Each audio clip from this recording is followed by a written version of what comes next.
जो हर गरीब कमजोर को कुपित करता रहा है। देश जातिवाद के खिलाफ मानवता की ओर संविधान के साथ बमुश्किल अभी 1-2 कदम ही चला।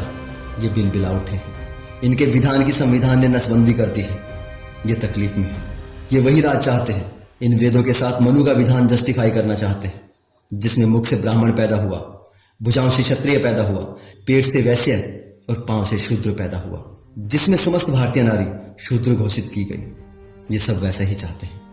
लेकिन इन अकल के अंधों ने कभी सोचा नहीं था कि मुख से थोड़ा ऊपर मस्तिष्क भी होता है, बुद्धि भी होती है, जिससे बुद्ध पैदा होते हैं, ज्योतिबा फुले पैदा होते हैं, पेरियार पैदा होते हैं, अंबेडकर पैदा होते हैं और जोशीले भगत सिंह पैदा होते हैं, जो इनके ईश्वर और उनके भेजे ग्रंथों की बखियां उधेड़ कर रख देते हैं। उसी बुद्धि से तरकशील जन्म लेते हैं, जो उस ईश्वर और उसके योजना आयोग के सदस्यों की हालत खराब करके रख देते हैं। भारत अब तरकशील भारत बन रहा है, जिसमें इनकी हैसियत भी वही होगी जो एक आम भारतीय की होगी।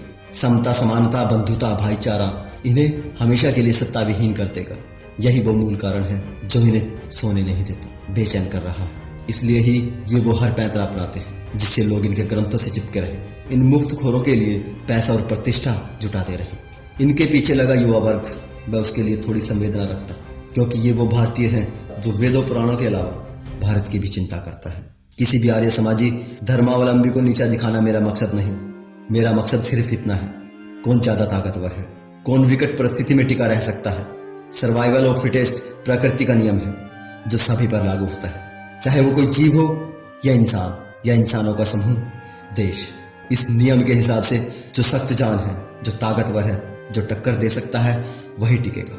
पूरे विश्व में विनाशकारी हथियारों की होड़ लगी है और इस रेस में ना चाहते हुए भी हमें दौड़ना होगा, क्योंकि हम एक देश है, और ऐसा देश जिस पर दुश्मनों की गंदी निगाह हर समय रहती है।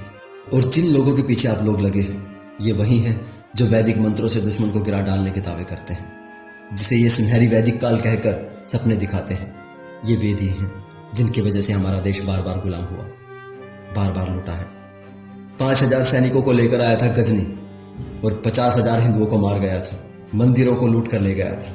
इनके वैदिक मंत्रों से उस वक्त कोई दुश्मन अंधा नहीं हुआ, कोई आक्रांता भस्म नहीं हुआ, कोई लुटेरा घुटनों पर नहीं गिरा।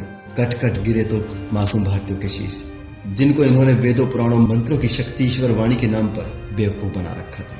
तब उन्हें बचाने इन वेदों से ना विज्ञान निकला था, ना भगवान निकला था। वैदिक मंत्रों की शक्ति वाली स्तुति गप ने न तब कोई काम किया था, ना आज ही करती है।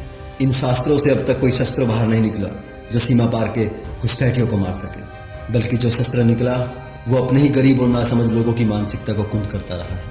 हजारों वर्षों तक वर्ण व्यवस्था के नाम पर, जातियों के नाम पर भारतीय को भारतीय से जुदा करता रहा है और आज भी कर रहा है। इन वेदों में साफ साफ लिखा है, अगर हवन के लिए रुपया पैसा कम पड़े तो शूद्र को लूट लो, उसे संपत्ति रखने का कोई अधिकार नहीं। अगर स्वर्णों के समक्ष कोई शूद्र सैया पर बैठे तो राजा को आदेश है उसे कठोर दंड दे, उसके नितंब काट दिए जाए। अगर कोई शूद्र वेद पाठ करे या सुने, उसके कानों में पिघला हुआ लाख डाल दिया जाए। ये है विधान इनका, जिसे ये ईश्वर रचित कहते हैं। सोचिए, अगर ये ईश्वर रचित है तो वो ईश्वर कितना नीच है। क्या ऐसे ग्रंथों को धरती पर भेजने वाला वो ईश्वर पूजा का पात्र हो सकता है? ये सवाल अपने आप से पूछिए।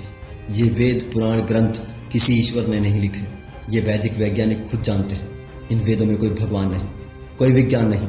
अगर वेदों में कोई विज्ञान होता तो ये कब का निकाल चुके होते। ये बहुत पुराना षड्यंत्र है, जिसे सदियों पहले भगवान का नाम लेकर फैलाया गया था, अब विज्ञान का नाम लेकर फैलाने की कोशिश की जा रही है। हमारा देश भुखमरी, गरीबी और बेरोजगारी से जूझ रहा है।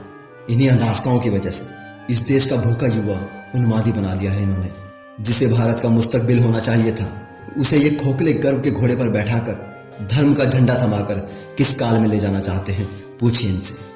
विदेशी अपने आविष्कार कर रहे हैं, नई नई तकनीक ईजाद कर रहे हैं, हमें महंगे दामों पर बेच रहे हैं। हम सिर्फ बाजार बने हुए हैं, सिर्फ इन्हीं मूर्ताओं की वजह से। ये धर्म के धंधेबाज, इनके पास कई तरह की अफीम है। आस्था की अफीम, श्रद्धा की अफीम, गर्व की अफीम, देशभक्ति की अफीम, स्वदेशी की अफीम। ये तरह तरह की अफीम चटाकर आप लोगों को अपने पीछे लगाए रखना चाहते हैं। मेरा आपसे निवेदन है, सभी पूर्वाग्रहों को त्याग कर एक बार अपनी बुद्धि का इस्तेमाल करें। सोचिए, आज तक इन धर्म के धंधेबाजों ने इस देश को क्या दिया है? शोषण, गुलामी, भुखमरी, आक्रांताओं के हमले के सिवा। ये वहीं ले जाना चाहते हैं।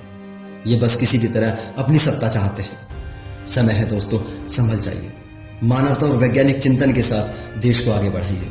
ये सभी धर्म कभी इंसान की जरूरत थे, परिवर्तन के लिए थे। आज ये दकियानुसी है। वो परिवर्तन हजारों साल पहले हो चुके हैं। आज फिर एक नए परिवर्तन की जरूरत है। आज ये सभी धर्म विकास में सबसे बड़ी बाधा है। इनके षड्यंत्रों को समझिए दोस्तों।